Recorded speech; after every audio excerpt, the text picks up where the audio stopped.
بیا چې دی ګرانو کتونکو زمونږ په دغه پروګرام کې یو ورور سوال کړی دی او دام چې دی د رمضان کریم چې کومه اخرنۍ عشره ده چې ان شاء الله تعالی د پیر په شپه باندې به هغه شروع کېږي 21 رمضان کریم هغې متعلق سوال یې کړی دی. سوال یې دا کړی دی وی چې مفتی صاحب په رمضان کریم اخرنۍ عشره کې کومه وظیفه ذکر زیات بهتر دی؟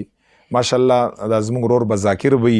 ټولو مسلمانانو ته پکار دی چې خپل دغه ورځې شپې د رمضان کریم ځان دپاره قیمتي وګرځوي په عبادات او ذکر و اذکار باندې. نو کوم داسې ذکر د اخرنۍ عشرې هغه زیات بهتر دی چې انسان یې اهتمام وکړه؟ نو دغې رور دپاره دا کوم سوال یې چې کړی دی ګرانو کتونکو کوشش پکار دی چې ذکر و اذکار تلاوت نوافل انسان څومره زیات کړی شي خپل وس مطابق چې هغې کې خپل ځان مصروف کا.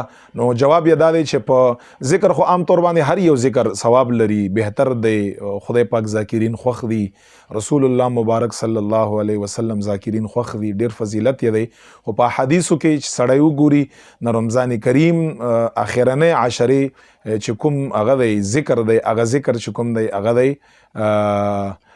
استغفار زیات ویل پکار دی، استغفر الله. ځکه دا عتق من النار د جهنم نه د ازادۍ هغه د عشره ده، په دې کې خدای پاک ډیر کسان جهنم نه ازادۍ.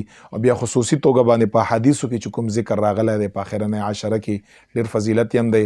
اللهم انک عفو کریم تحب العفو فاعف عنا. دغه ذکر هغه کثرت ته وکړه په اخرنۍ عشره کې دا ذکر زیات کی.